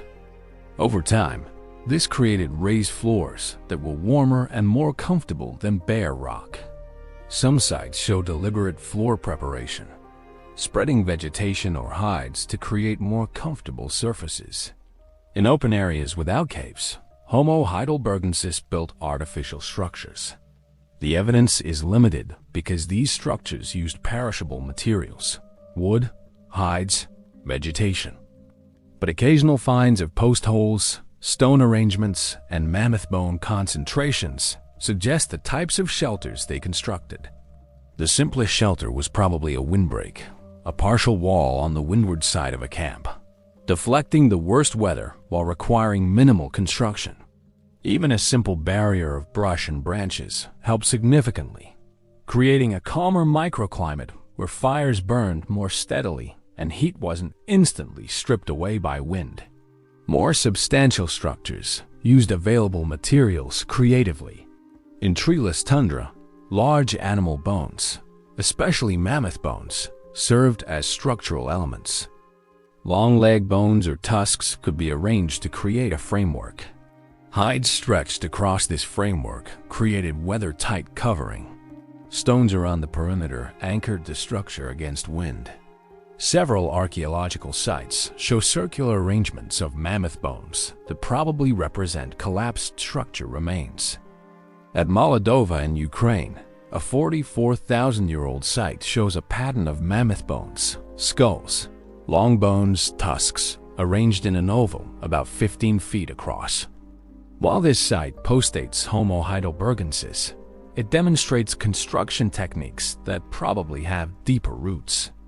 In forested areas, wooden poles provided structural support. Saplings could be bent and lashed together to create dome frameworks. Larger poles leaned together in conical arrangements created teepee-like structures. These frameworks would be covered with hides, bark, or vegetation to create weatherproof enclosures. Constructing even simple shelters required group effort. Gathering materials, transporting them to the site, erecting structures, and securing coverings couldn't be done by individuals alone. This need for cooperation meant shelter construction was a communal activity, strengthening social bonds while providing mutual benefit. The choice of shelter location involved multiple considerations. Proximity to water was important. Defensibility against predators and potentially hostile human groups mattered. Access to resources, stone for tools, wood for fuel, areas where game congregated, influenced site selection. The best locations balanced all these factors. Microtopography affected shelter viability. Slight elevations provided better drainage, preventing pooling water from making living spaces damp. Proximity to rock walls or dense vegetation provided wind protection. South-facing locations in the northern hemisphere received more sunlight. These details, learned through experience, guided site selection. Seasonal shelters might have differed from year-round bases.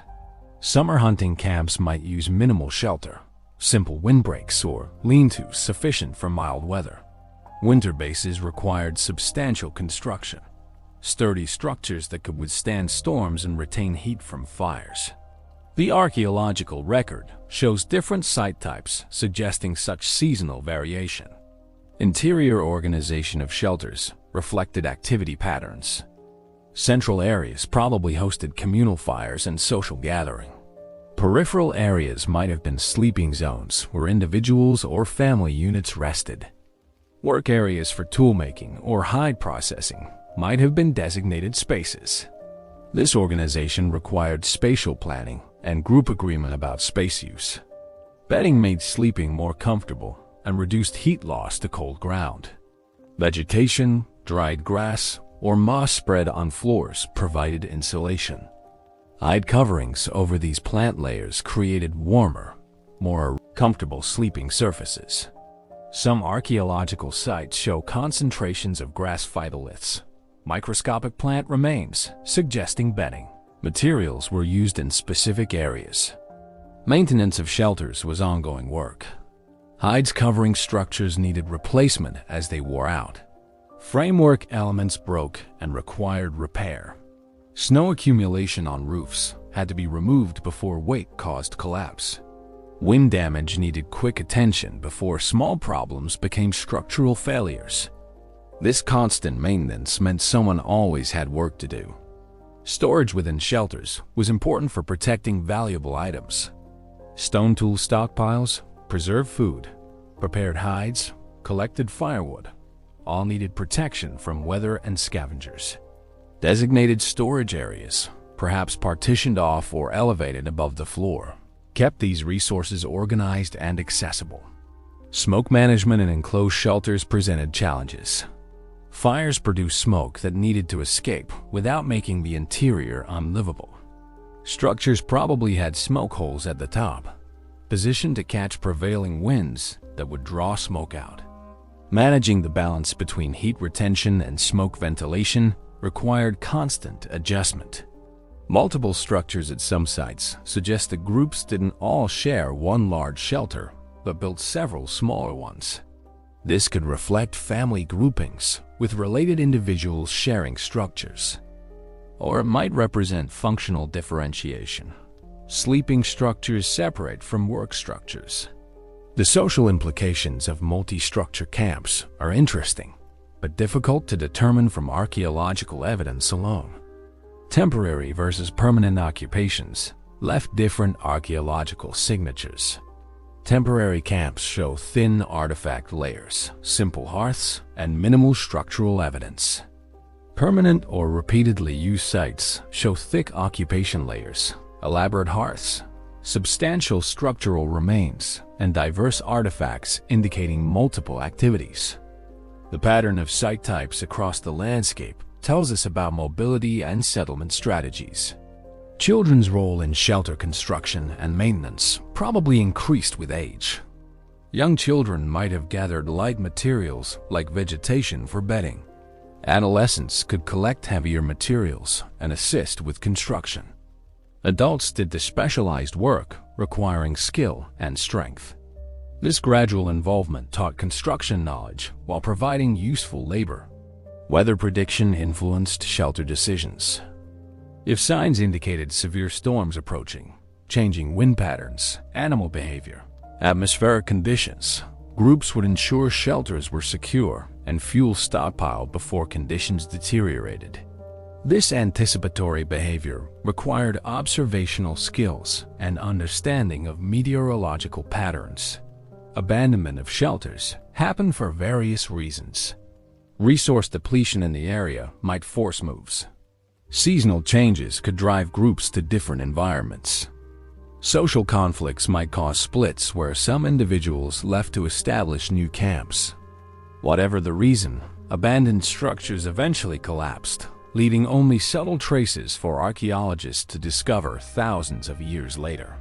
Some locations show evidence of very long-term use, occupation layers accumulating over thousands or tens of thousands of years. These weren't continuous occupations, but repeated returns to the same favorable locations. Groups remembered good shelter sites and returned when conditions brought them back to those territories. This long-term spatial memory required cultural transmission across many generations. Defense considerations influenced shelter design. Entrances positioned to provide sightlines for detecting approaching threats. Locations chosen for defensibility. Barriers that impeded quick entry by predators or human raiders. While direct evidence is limited, the strategic positioning of many sites suggests defensive thinking. The psychological aspects of shelter shouldn't be overlooked. Having walls around you, a roof above, a fire within. This created feelings of security and home that were important for mental well-being.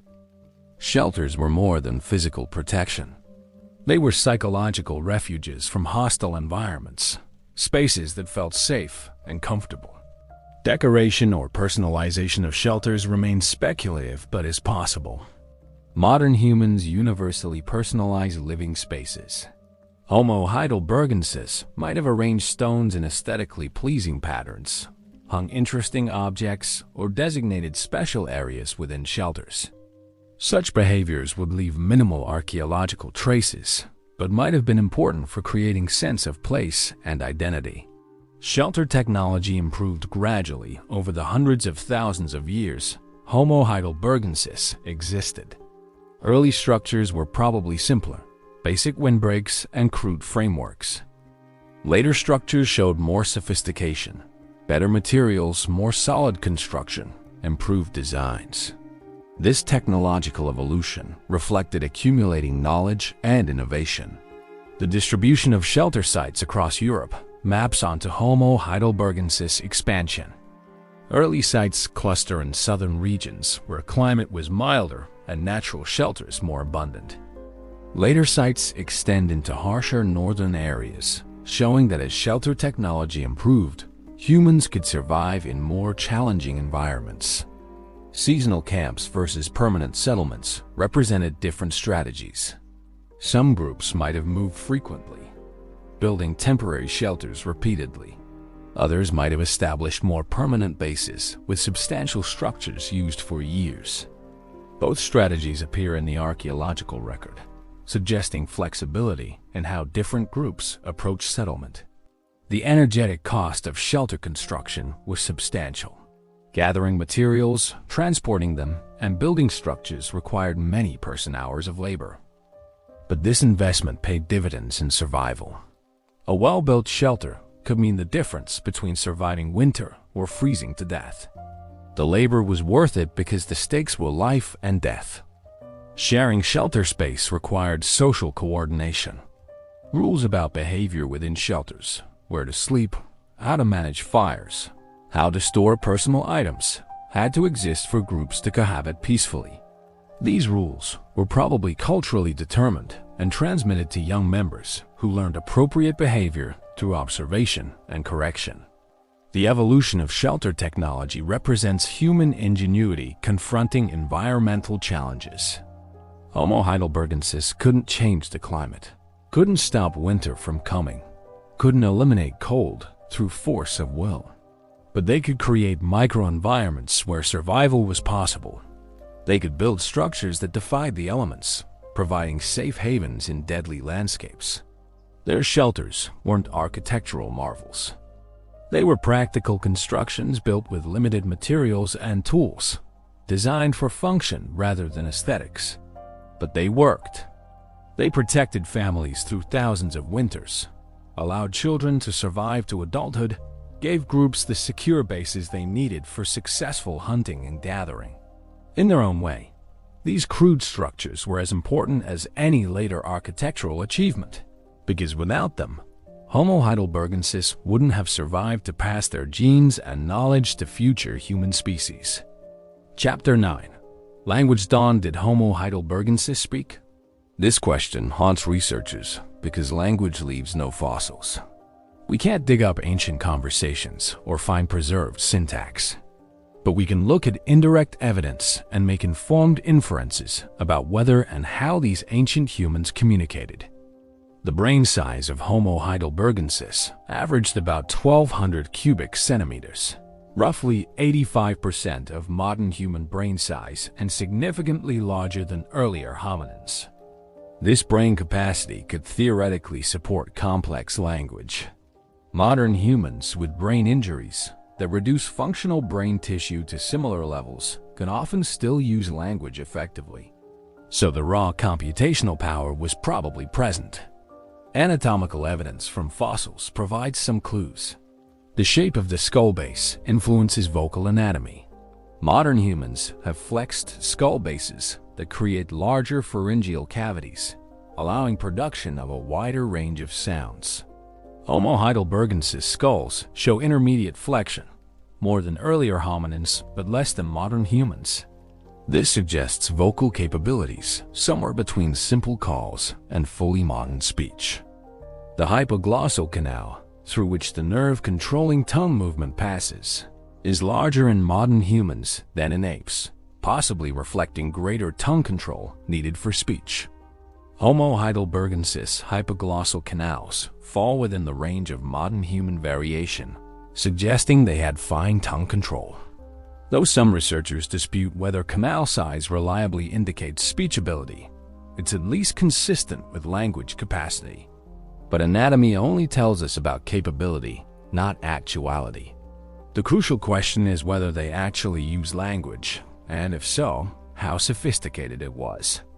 Here we must rely on behavioral evidence and inference from what we know they did. The complexity of their technology suggests language would have been useful, possibly necessary. Creating hand axes using Lao technique requires planning multiple steps ahead, and maintaining that plan while executing complex motor sequences. Teaching this technique to others would be enormously facilitated by language. While some skill transmission can occur through pure observation and imitation, verbal instruction makes learning faster and more reliable. Coordinated hunting of large, dangerous animals required communication during the hunt. Individuals needed to signal intentions, warn of dangers, coordinate attacks. While this could theoretically be accomplished with gestures and simple vocalizations, language would make coordination much more effective. The evidence that they successfully hunted large game suggests they had effective communication methods. Social complexity implies communication needs. Managing relationships in groups of 30 to 50 individuals, remembering reciprocal obligations, negotiating conflicts, maintaining alliances, all of this benefits enormously from language. While some social coordination happens through nonverbal means, language makes complex social navigation far more manageable. The transmission of knowledge across generations suggests linguistic capability. Information about seasonal patterns, animal behavior, stone source locations, edible plants, dangerous situations, this knowledge accumulated over many lifetimes. While some could be learned through observation, much would be more efficiently transmitted through language. Stories about past events, explanations of why certain strategies work, warnings about dangers. Language makes cultural transmission dramatically more effective. But what might their language have been like? Almost certainly not as complex as modern human language with its elaborate grammar, abstract vocabulary, and ability to discuss hypothetical situations. More likely, it was somewhere between simple primate communication and full human language. Perhaps it was more concrete than modern language, focused on immediate or recent events rather than distant past or hypothetical future. Deer near river. Rather than, if we had gone to the river yesterday, we might have seen deer. The ability to discuss things not present, to plan distant future events, to explain abstract concepts. These might have been limited compared to modern language. Vocabulary was probably smaller, focused on things relevant to daily survival. Many words for different animals, plants, landscape features, tools, and social relationships. Fewer words for abstract concepts, emotions, or spiritual ideas. Though we shouldn't assume they lacked inner mental lives or emotional complexity just because they might have lacked words for them. Grammar might have been simpler. Fewer verb tenses, simpler sentence structures, less embedding of clauses within clauses. But simpler doesn't mean primitive in a pejorative sense. It means focused on communicative needs at hand. You don't need elaborate grammar to say, 3 mammoth by the big rock at dawn, if that communicates the essential information. Gesture probably supplemented vocalization heavily, pointing to indicate direction or objects. Miming to demonstrate actions. Facial expressions to convey emotions and attitudes. Modern human language uses these paralinguistic elements extensively. Homo Heidelbergensis communication probably relied on them even more heavily. Sound symbolism might have played a role. Even modern languages show patterns where certain sounds tend to be associated with certain meanings. Small things often have high-pitched sounds. Large things have deeper sounds. Early language might have had more of these iconically motivated sound-meaning relationships, rather than the largely arbitrary associations of modern words. Singing or proto-singing might have been present. The human capacity for music has deep evolutionary roots, and rhythmic vocalization could have served social bonding functions, conveyed emotional information, or even carried semantic content. Some researchers speculate that language evolved partly from musical proto-language, though this remains controversial. Teaching children language would have been crucial. If language ability wasn't entirely innate, which it almost certainly wasn't for Homo Heidelbergensis, even if modern language ability has innate components, then children needed exposure and practice to develop linguistic skills. This means adults speaking to children, correcting their attempts, and providing linguistic input throughout childhood. Regional dialects or language variation probably existed. Groups separated by distance would have developed different ways of speaking. When groups encountered each other, they might have struggled to communicate, or perhaps core vocabulary was similar enough to allow basic mutual comprehension. Trade and mate exchange between groups would have created pressure for some level of mutual intelligibility. The question of whether Homo Heidelbergensis had symbolic thought, the ability to let one thing represent another arbitrarily, is related to language. Language is fundamentally symbolic. Words are arbitrary sounds that represent meanings. If they had language, they had symbolic thought. The evidence suggests they were probably capable of at least basic symbolic reasoning. Innovation in tool-making and hunting strategies suggests creative thinking and ability to imagine alternatives. What if we did it this way instead? This counterfactual reasoning might have been supported by linguistic ability to express alternatives and discuss possibilities before attempting them. Social learning and cultural transmission, which clearly happened given their technological sophistication, are greatly enhanced by language. You can show someone how to make a hand axe through demonstration, but explaining, "You want the edge at this angle because it cuts better," adds understanding that pure observation can't provide. The effectiveness of their cultural transmission suggests language played a role. The timing of language evolution in the human lineage remains uncertain. Some researchers argue that true language is relatively recent, emerging perhaps only with modern Homo sapiens around 200,000 years ago or even more recently.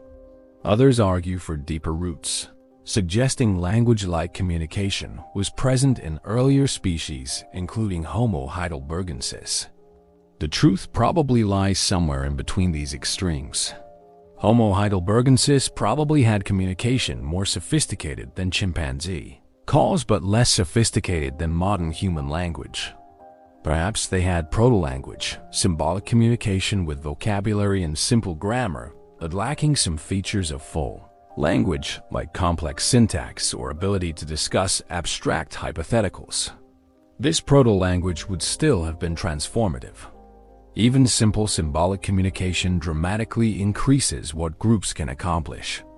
Coordinating hunts, sharing knowledge, maintaining social relationships, teaching skills, all of these benefit from even basic language. More sophisticated language would have provided greater benefits, but even limited linguistic ability gives substantial advantages. The selective pressures favoring language evolution were probably strong. Groups with better communication could hunt more successfully, transmit knowledge more effectively, and coordinate socially more efficiently. These advantages would translate to better survival and more offspring. Over thousands of generations, this selection would refine and elaborate communicative abilities. But language evolution faces chicken and egg problems. Language requires brains capable of processing it, vocal anatomy to produce it, and social partners to use it with. These features had to co-evolve, each incremental improvement in one aspect making improvements in others more valuable. This co-evolution was probably gradual, occurring over millions of years across multiple hominin species. The relationship between language and consciousness is fascinating but speculative. Does language create certain types of consciousness, or does consciousness make language possible? Can you have complex inner mental life without language to structure thought? Homo Heidelbergensis might help answer these questions if we could know more about their linguistic abilities and inner experiences. What we can say with confidence is that Homo Heidelbergensis communicated effectively enough to accomplish remarkable things. They coordinated complex activities, transmitted detailed knowledge across generations, maintained social groups, and survived in challenging environments for hundreds of thousands of years. Whatever form their communication took, it worked. The emergence of language, whenever and however it happened, represents one of the most important transitions in human evolution.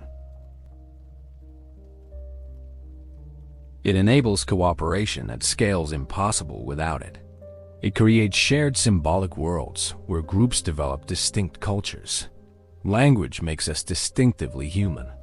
Homo Heidelbergensis was probably somewhere on the journey toward full language. Perhaps they had taken early steps, developing simple symbolic communication that served their needs. Perhaps they were further along, with proto-language approaching modern complexity. We may never know exactly where they were on this continuum, but their achievements suggest they had crossed crucial thresholds of communicative ability that separated them from earlier, more primitive hominins. Chapter 10. Territory Wars. Let's confront something uncomfortable. Homo Heidelbergensis groups probably fought each other. Competition for resources, territorial disputes, theft, revenge, and perhaps simply intolerance of outsiders likely led to violence between groups. The archaeological evidence is limited but suggestive, and comparison with both modern humans and our closest primate relatives makes intergroup conflict seem probable. Direct evidence of violence is rare from this period. Bones with weapon trauma that clearly predates death are uncommon, though they exist. Some skulls show injuries consistent with blunt force trauma from clubs or thrown stones. Some bones show cut marks suggesting defleshing, though whether this indicates cannibalism, ritual treatment of the dead, or something else remains debated. The challenge with identifying violence in the fossil record is that many injuries look similar regardless of cause. A fractured skull could be from interpersonal violence, from a hunting accident, from a fall, or from predator attack. Only when injury patterns clearly suggest intentional human action can we confidently identify violence. But absence of definitive evidence doesn't mean absence of behavior. Preservation is imperfect, especially over hundreds of thousands of years. Many violent deaths might leave no skeletal evidence at all, soft tissue injuries that killed but didn't mark bones. An archaeological sampling is incomplete. We've only excavated tiny fractions of where Homo Heidelbergensis lived. Indirect evidence suggests conflict was likely. First, consider resources. Homo Heidelbergensis competed for limited resources, hunting territories, water sources, shelter sites, stone sources. When two groups wanted the same resources, conflict was a possible outcome. Modern hunter-gatherers sometimes fight over resources, and our closest relatives, chimpanzees, definitely do. Chimpanzee intergroup violence is well documented. Bands of males patrol territory borders, sometimes ambushing and killing members of neighboring groups. This behavior appears across different chimpanzee populations, suggesting it has deep evolutionary roots rather than being culturally learned. If chimpanzees, who separated from our lineage 7 million years ago, show this behavior, it's plausible that Homo Heidelbergensis did too. Second, consider weapons. Homo Heidelbergensis had weapons capable of killing humans effectively. Wooden spears, stone hand axes, clubs. These weapons weren't designed specifically for fighting other humans. They were hunting weapons. But they worked just as well against human targets as animal ones. The existence of weapons makes violence easier and more lethal. Third, consider group dynamics. Humans naturally form in-groups and out-groups, us versus them. This tendency appears universal in modern humans and probably has deep evolutionary roots. Once you've categorized another group as them rather than us, treating them with hostility or violence becomes psychologically easier. This doesn't make violence inevitable, but it removes some psychological barriers. Fourth, consider mate competition. In many primate species, competition for mates drives significant violence. If Homo Heidelbergensis groups were small and relatively isolated, finding mates outside your immediate family to avoid inbreeding problems required interaction with other groups. This could lead to cooperation, mate exchange benefiting both groups.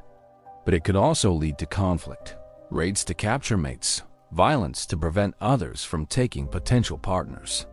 What forms might violence have taken? Probably not large-scale warfare as we understand it from historical periods. Groups were too small, weapons too simple, and coordination challenges too great for sustained campaigns or organized armies. More likely, violence was smaller scale. Raids, ambushes, opportunistic attacks when one group found another vulnerable. Raids might target resources. A group discovering another group's stored food or stone cache might attempt to steal it, leading to violent confrontation if discovered. Or raids might target people, capturing children to adopt into the raiding group, or attacking adults to reduce competitors for resources. Ambush attacks would favor smaller, coordinated groups attacking larger groups by surprise. Wait for rivals near a water source. Attack when they're vulnerable. Kill or wound several. Then retreat before organized resistance. These hit-and-run tactics appear in both chimpanzee intergroup violence and historical small-scale warfare, suggesting they're an ancient strategy. Territorial defense might trigger violence. If your group has established territory and another group encroaches, confrontation might result. This could escalate from threats and displays to actual violence if neither side backs down.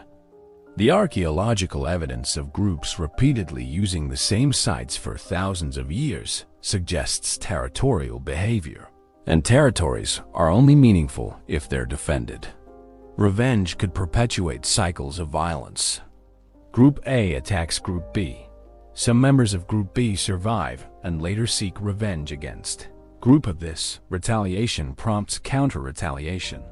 These feuds could persist across generations, becoming traditional enmities passed down through cultural memory. Modern hunter-gatherer groups sometimes have such long-standing conflicts with neighbors.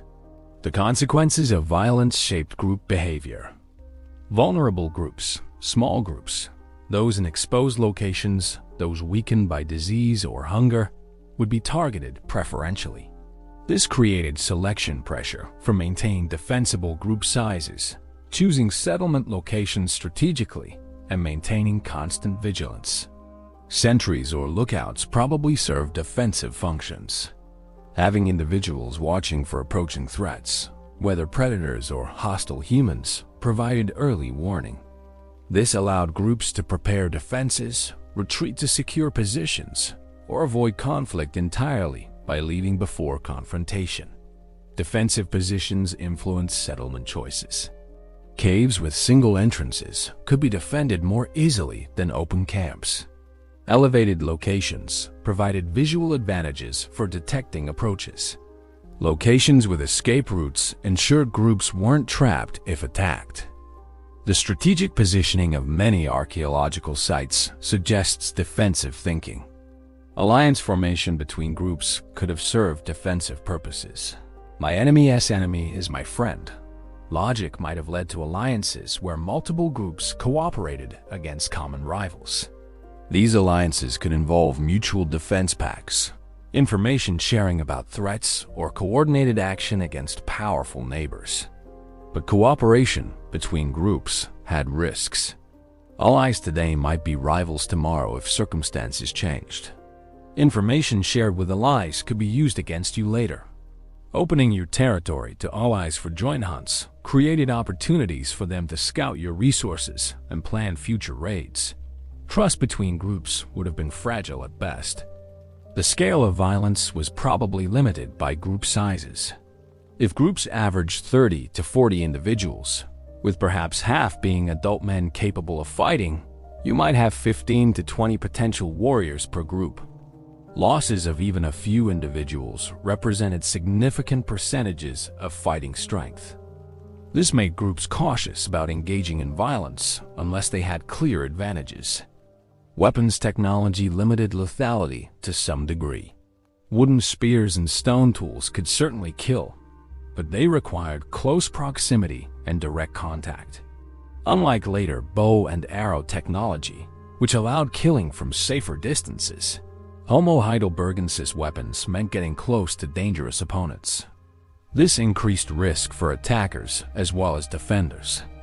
Gender patterns in violence are difficult to determine, but probably existed. Cross-culturally in modern humans, men commit most interpersonal violence and dominate warfare. This pattern has biological roots, testosterone, larger average body size, and evolutionary selection for male-male competition. Homo Heidelbergensis likely showed similar patterns, with violence being primarily male-dominated, though not exclusively. Children and women might have been captured rather than killed during raids. Adopting children from other groups provided demographic benefits, replacing losses from mortality. Capturing women solved mate shortage problems and brought fresh genes into the group, reducing inbreeding. This doesn't make such captures acceptable by modern standards, but from evolutionary perspectives, it made strategic sense. The psychological impacts of violence should be considered. Individuals who witnessed violence, lost family members to raids, or participated in violent acts probably suffered psychological trauma. Without modern therapeutic approaches, they had to cope using whatever social support and coping mechanisms their culture provided. This trauma could affect behavior, social relationships, and decision-making. Violence also influenced cultural evolution.